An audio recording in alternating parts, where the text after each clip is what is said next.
जय श्री राम। मेरे वृष राशि के प्यारे जातक जातिका, बहुत स्वागत है आपका। इस बार अगर मैं ये कहूं कि आपको कोई अपना मिल जाएगा या मिल जाएगी, तो मुझे लगता है गलत है। ये महीना मुझे लगता है कि उन लोगों के लिए है जिनको किसी की तलाश है अपने जीवन में, तो ये महीना उनके लिए है। खैर, आपके लिए इस महीने में क्या है, यदि आपको किसी की तलाश नहीं है, आप पूर्ण हैं, तो उस पर भी चर्चा करेंगे और आपको बताएंगे। लेकिन आपको बता दूं कि यदि आप चाहते हैं अपने क्षेत्र में श्री राम कथा, श्रीमद् भागवत कथा, श्री शिव महापुराण की कथा मेरे द्वारा करवाना, और आप चाहते हैं कथा संगीतमय हो, आनंददायक हो, तो आप संपर्क कर सकते हैं। आगामी कथाएं कहाँ होने वाली हैं, उसके लिए भी कॉल करके आप बात कर सकते हैं। रात को 9 बजे, दोपहर को 12 बजे लाइव आता हूं, आप उसमें जुड़ सकते हैं। बाकी समय बात करने के लिए कॉल अपॉइंटमेंट आप लेकर बात कर सकते हैं। सबसे पहली बात मैंने कहा कि इस महीने पूरे वर्ष के अंदर, पूरे वर्ष की बात कर रहा हूं, पूरे वर्ष में ये पहला महीना दिसंबर का 2025 का होने जा रहा है, जहां पर राशि का हम स्वयं होते हैं और हमसे 7वीं राशि हमारा जीवन साथी होता है, होती है। तो क्योंकि 7वीं राशि के स्वामी मंगल और आपके राशि के स्वामी शुक्र और 4th हाउस जिसको हम हार्ट कहते हैं, उसके स्वामी सूर्य, ये तीनों एक साथ पहुंचेंगे और 7म भाव में गोचर करेंगे। यानी अगर मैं ये कहूं कि मेरे जीवन के लिए कोई ऐसा साथी जो जीवन भर मेरा साथ देने वाला हो, तो अगर उसके साथ मुलाकात की बात करूं तो आपकी राशि में उसके साथ मुलाकात का जो समय है वो आ चुका है। वो महीना दिसंबर का है जब उसके साथ आपकी मुलाकात होने वाली है। तो ये बड़ा शानदार समय, सिंगल से डबल होने का संयोग दिखा है। किसी और को भी अपने जीवन में स्पेस देने का जो समय है वो आपका 2025 का ये दिसंबर महीना देने जा रहा है। तो ये आपके लिए, उनके लिए बहुत इंपॉर्टेंट है जिनकी मैरिज इत्यादि नहीं हुई है, जो अपने जीवन साथी की तलाश कर रहे हैं। एक बात और बता देता हूं, यदि आपके जीवन साथी आपसे रूठ गई थी, प्रेमी प्रेमिका रूठ गई थी, या उनके मन में आपको लेकर के किसी ने गलतफहमी पैदा कर दिया था कि नहीं साहब ये ऐसे नहीं वैसे नहीं, तो आप सोचिएगा, इस महीने आप देखिएगा कि वो आपके साथ संपर्क करेंगी या फिर संपर्क करने की कोशिश करेंगी, लेकिन इस महीने संपर्क आपका उनके साथ जरूर होने वाला है।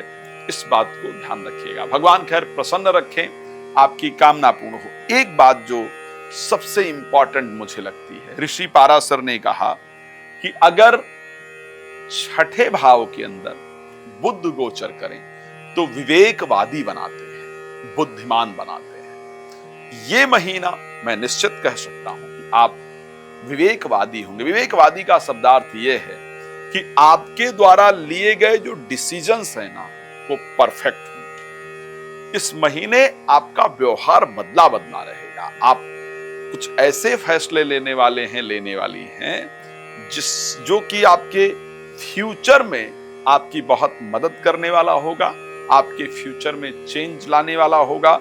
लोग इस महीने आपको सबसे अधिक ये कहेंगे, भाई बदले लगते हो, बदली लगती हो, आजकल ज्यादा मैच्योरिटी की बातें कर रहे हो, आजकल ज्यादा मैच्योरिटी की बातें कर रही हो, आज बहुत समझदार हो गई हो।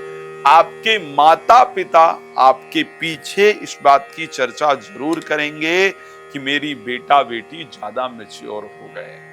अब एक बात मैंने और कहा था, ये भी नोट कर लीजिएगा, मेरा काम है कि मैं अच्छी चीजें भी बताऊं, मैं खराब चीजें भी बताऊं।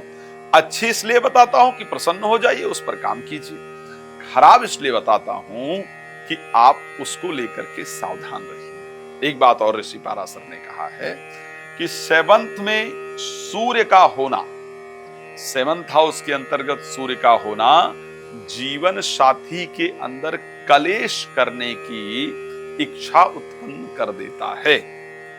तो ये भी याद रखिएगा, मैंने अच्छी बातें आपको बताई है। जीवन साथी दोबारा मिलने का प्रयास करेंगे, बात करने का प्रयास करेंगी, अकेले हैं तो डबल हो जाएंगे, ये सब बातें मैंने कहा है। लेकिन आपको एक बात बता देना चाहता हूं, इस महीने जीवन साथी ऐसी ऐसी बातें करेंगी जिसका कोई सर पैर नहीं होगा।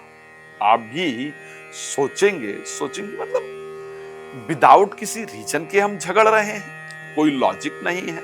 जिस बात को हमारे जीवन साथी कर रही हैं उसका कोई लॉजिक नहीं है, लेकिन वो ऐसी बातें करेंगे।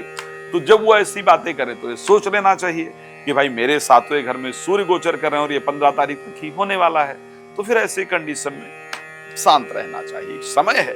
वो रहीम जी ने एक शब्द कहा था ना कि रहीमन चुप हो बैठिए, देख दिनन के फेर और जब नी के दिन आई हैं बनत न लगी हैं देर। चलिए ओवरऑल थोड़ा जल्दी से निपटा लेते हैं कि स्वास्थ्य कैसा रहेगा।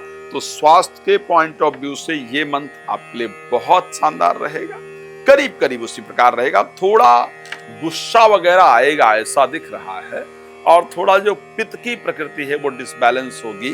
अदरवाइज आपका स्वास्थ्य जो है वो अच्छा रहेगा, इस प्रकार की कंडीशन दिख रही है। फाइनेंशियली अगर मैं बात करूं, मैं ये जरूर कहूंगा कि जब तक बुध का जो प्रवेश है वो वृश्चिक राशि के अंतर्गत ना हो, जो कि 6 दिसंबर को होने वाला है। 6 दिसंबर तक कोई इन्वेस्टमेंट वगैरह करने से आपको बचना होगा। आफ्टर 6 दिसंबर जो समय होगा वो निश्चित रूप से आपके लिए बेहतर रहेगा। फाइनेंस को लेकर के ये महीना आपका ठीक ठाक दिख रहा है। एजुकेशन को लेकर के अगर बात किया जाए तो एजुकेशन को लेकर के बिफोर 6 दिसंबर जो स्टार्टिंग के 5-6 दिन है वो अच्छे नहीं है।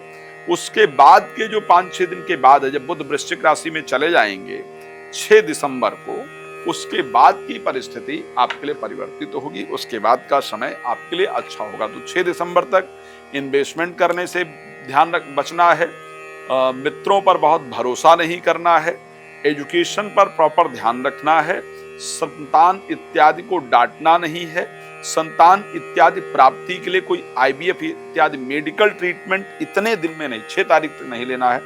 आफ्टर 6 दिसंबर जब बुध चले जाएंगे सप्तम भाव में, यहां से आपको डिसीजन लेना चाहिए। यहां से आप व्यापार का भी डिसीजन लेंगे तो आपके लिए फायदेमंद रहेगा। प्रोफेशनल लाइफ को लेकर के अगर देखा जाए तो प्रोफेशनल लाइफ जिस प्रकार पहले रहा है उसी प्रकार का रहने वाला है। आपका जीवन प्रसन्नता से परिपूर्ण रहे, ये मेरी शुभकामना है। मैं जानता हूं आपको बहुत सारे प्रश्न पूछने हैं, लेकिन समय मैंने कम दिया है। बहुत सिंपल है, आप कमेंट करके अपने प्रश्न पूछ सकते हैं, या फिर नंबर आपको दिख रहा है 9821533727, कॉल कीजिए, मेरे साथ जुड़ जाइए। लाइव आता हूं तो रात को 9 बजे, दोपहर को 12 बजे आप कॉल करके मेरे साथ लाइव में फ्री में जुड़ सकते हैं। भगवान आपको प्रसन्न रखें, मेरी शुभकामना। धन्यवाद आपका जुड़ने के लिए। जय श्री राम।